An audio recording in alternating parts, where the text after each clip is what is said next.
नमस्कार विद्यार्थी मित्रांनो, आपल्या या ज्ञानस्पर्श ऑनलाईन क्लासेसमध्ये तुमचं सर्वांचं स्वागत. आज आपण मंथन इयत्ता 3री गणितमधील संख्याज्ञान हा पहिलाच धडा आपण सुरुवात करत आहोत. तर बघा, या संख्यामध्ये काय आहे, तुम्हाला 3 अंकी संख्या दिली आहे. त्याचं तुम्हाला अंकात आणि अक्षरात कसं लिहायचं, त्याचं वाचन कसं करायचं ह्या धड्यामध्ये पूर्णपणे आहे. आपल्याला या ठिकाणी पहिला प्रश्न या ठिकाणी आहे. एक प्रश्न बघा 5, 6, 4 ही संख्या अक्षरात कशी लिहाल. पहिला पर्याय बघा काय आहे, 560.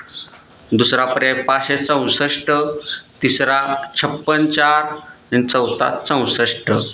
या प्रश्नाचं उत्तर तुम्हाला कमेंट बॉक्समध्ये द्यायचं आहे. तर व्हिडिओला लाईक करा, शेअर करा, सबस्क्राईब करा आपल्या चॅनलला आणि ह्या प्रश्नाचं उत्तर कमेंट बॉक्समध्ये द्यायला विसरू नका. धन्यवाद.